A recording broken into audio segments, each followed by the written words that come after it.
So, continuing on from where we left off yesterday, as you may have not seen yesterday, Robert Kennedy Jr. and Robert De Niro offered a $100,000 reward for proof that the thimerosal in vaccines that is given to children and pregnant women is safe. Now, here's the thing.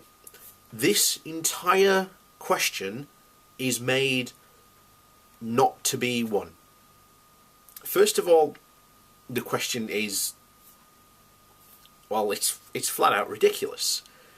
It's basically saying that you've got to essentially prove that thimerosal that itself is not dangerous. Now, thimerosal is dangerous. However, as has been said numerous times, which is the answer to this question they are seeking, it is the dose that makes the poison. Thimerosal in itself is a poisonous substance. However, given the amount that is put in vaccines is below the level that it would actually make it a poison and poisonous to you or to a child, it is safe. That is the answer. However, this has been, shall we say, word jumbled, shall we say, into a very clever situation to basically pose to them, you can't win it because no matter what information you give us, we'll just deny it. And this is from their website, from their $10,000 reward thing. I'll leave a link to it down below. We hereby issue a challenge to American journalists and others. Why are you issuing this to journalists? You should be issuing it to scientists. That's the first red flag that should go off. Why are they giving it to journalists and not to scientists? Now, it's in brackets, and others. But the people who are best equipped to answer your question are scientists. So why are you not addressing them directly and instead addressing journalists? Now it continues.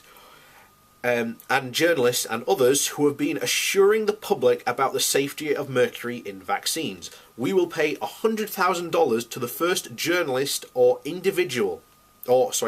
other individual who can point to a peer-reviewed scientific study demonstrating that thimerosal is safe in the amounts contained in vaccines currently being administered to American children and pregnant women.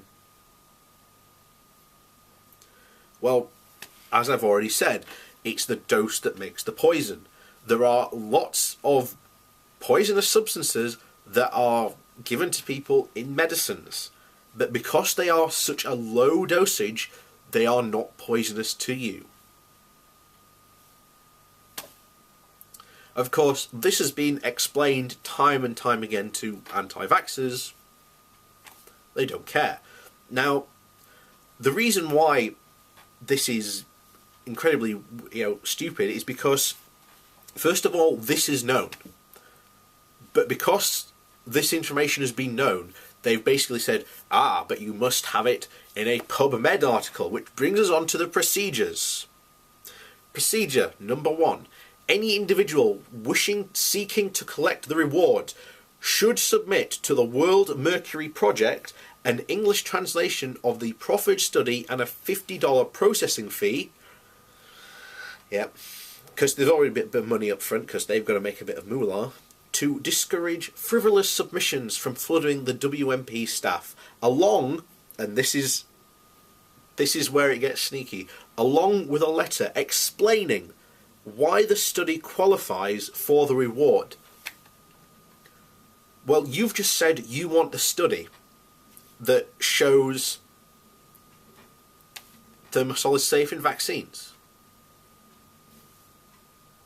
So why then do you also want a letter explaining the study, which is what the study will essentially be trying to tell you?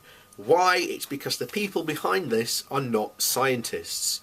They are anti-vax fanatics who are desperately trying to prove a point and have been emboldened by President Lord Drumpfnut that somehow there is some vaccine safety issue when there isn't.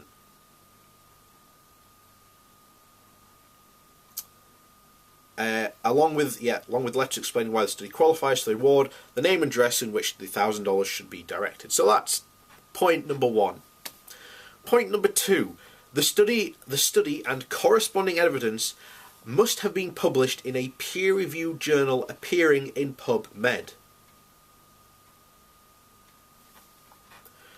Okay, that's one I can get behind. There are lots of studies about vaccines that have involved thimerosal, and there have been no adverse effects. But again, you've got to have that qualifying, letter explaining why. And I'm not a scientist, and people are going to come to this accusing me of saying, well, why don't you enter it? I'm not a scientist. That's the plain and simple. But there are hundreds of thousands of scientists out there who've saying the exact same thing to anti-vaxxers for years. It's the dose that makes the poison. And in this case, the dose that is in the vaccines is not poisonous. Otherwise, these children would have mercury poisoning. Because they're saying that because of their World Mercury Project's entire thing is, mercury's dangerous, it can't be in anything. Can't be in anything at all. No matter what dosage, mercury's poisonous. But if it is dangerous, then you would see these children have mercury poisoning. They would have some adverse effect of mercury. They had some symptoms of mercury poisoning. That is not what we see. But that is what anti-vaxxers would claim would happen if this, the thimerosal and the, is at a dangerous level. That is what we should be seeing, but it's not. This is like a wives' tale. It's just Chinese whispers of someone going, thimerosal is dangerous, thimerosal is dangerous, thimerosal is dangerous. And every time the whisper just gets louder and louder. But it doesn't matter what other people are trying to say. It's, thimerosal is dangerous. And it's just, that's why it's designed to be essentially unwinnable. So, number 3 is basically where to send the information to. Number 4, to be eligible. This is where it gets interesting. The submitted study methodologies should be sufficiently transparent and the data available to the judges to verify any statistical analysis upon which its conclusions rely. Only appropriate applied scientific recognized standards methodized utilizing reliable data will be eligible. And there is their get out clause. First of all, they can claim, your data wasn't transparent enough. Or they can just say, we challenge your statistical analysis on this. And have a get out for them. Or they can say, we don't think the data was scientifically, analysed enough. Get out clause for them. And number 5 is Robert F. Kennedy Jr. will either pay the $1,000 reward check or send back a denial explaining why they believe the study does not qualify. So basically, Kennedy can basically just write you, if you've sent in a study and your letter explaining why, meeting their requirements. You've given all the data, given all the analysis, given your conclusions of the statistical analysis, and, you know, using recognised scientific standards in the field, Robert F. Kennedy Jr. can just write you back a denial letter with giving his, and this is it, can send back a denial letter explaining why they believe that the study does not qualify. And that is where this challenge becomes unwinnable. If you meet all the elements in the criteria of Section 4 of this, Section 5 makes it unwinnable. Well, that pure sentence alone. Remember, Robert F. Kennedy Jr. will either pay the $100,000 reward check or send back a denial explaining why they believe that the study does not qualify. Not that sending counter evidence, just that they believe the study does not qualify. Every single person who enters this will receive a denial letter from Robert F. Kennedy Jr. or, you know, the cronies at, you know, World Mercury Project explaining, well, you're not eligible for X, Y, and Z reasons. You know, this is why I believe it doesn't, because that's what you are fighting. You are fighting against someone's belief, and these beliefs are entrenched. If you've ever seen anything from the anti-vax community, you know how entrenched their beliefs are. To the point where Brian Deere has pointed out that Andrew Wakefield is a compulsive liar and a fraud. For some reason, you know, he's still seen as the absolute devil incarnate. That Brian Deere, that is, not Andrew Wakefield. Andrew Wakefield has seen some sort of Superman.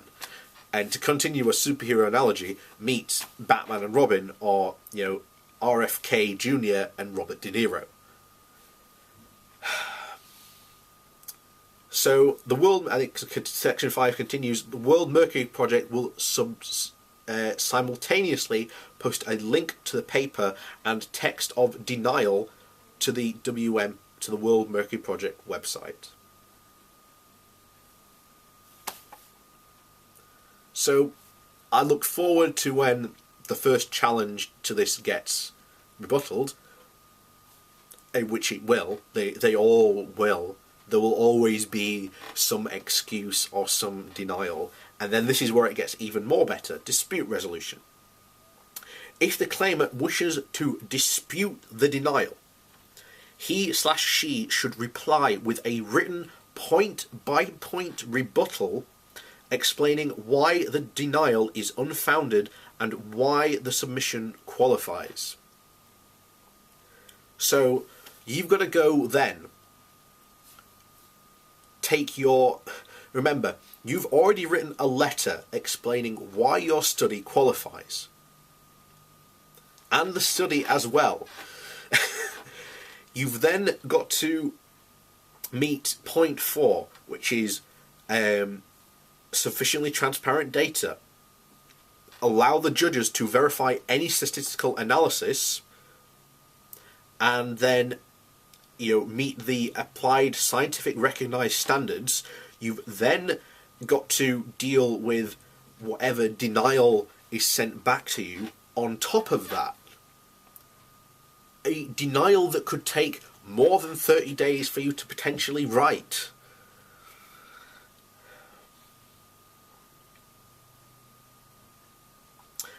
So within 30 days of receiving that rebuttal, Robert F. Kennedy Jr. will respond with a detailed answer. And you can see where this is going, into a continuous back and forth. If the claimant still desires to pursue the claim, and you'll notice that there isn't a Robert F. Kennedy Jr. will change his mind to your point-by-point rebuttal to his last answer. He will respond with a detailed answer. A detailed answer to what? Your rebuttal letter, your initial letter with the study attached. So, where are we? Yeah. Receive a rebuttal, you reply with a detailed answer. If the claimant still desires to pursue the claim, so even after you've received that letter, that is still a denial letter, by the way. So even after you've done that, you've then got to go on to this. If the claimant still desires to pursue the claim, he or she should notify Robert F. Kennedy Jr. by registered mail. Upon receiving the notification, Robert F. Kennedy Jr. will within 30 business days submit all relevant documents. The proffered study. What relevant documents? What other relevant documents are you submitting, Rob? And the proffered study, the claimant's letter, the Robert F. Kennedy Jr.'s detailed denial detail, and any supporting studies. So instantly, you are again on the back burner, because now he's adding his own studies to support his position even more, and then it gets even better.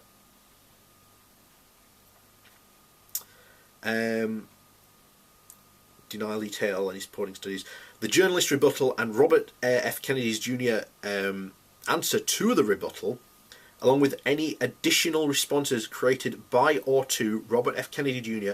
sent to Robert F. Kennedy Jr. by the claimant to an independent scientific panel of distinguished scientists of preeminent expertise and integrity. The panel of judges, the panel and the judging criteria are listed at this moment in time doing this video. The judges are not listed. Yeah. Good luck in finding a judge trying to prove this, because the people who you want to judge this are also the very ones that can also say, yeah, that doesn't work. You know, we've said it time and time again. You know, to go back to the beginning of this video, it's the dose that makes the poison. But of course, you're dealing with, as I said, you're dealing with people's beliefs. And then that's essentially it. The challenge is essentially designed to be unwinnable, because then the World Mercury Project, Robert F. Kennedy Jr. can go around and saying, I've had this $10,000, $100,000 challenge. No one has yet claimed it. Why? It's a publicity stunt, and it's designed specifically so no one can win it, so that it gives Robert F. Kennedy Jr. an excuse to go around saying, I'm challenging vaccine safety. And then he can go around and say, well, I'm not anti-vax. But we'll get to that in another video, because the original open letter describing that is ridiculous. Absolutely ridiculous. So, yeah. The $100,000 challenge. By all means, if there's a scientist out there or someone who thinks they can answer it, go for it, by all means. But bear in mind, this challenge is designed to be unwinnable.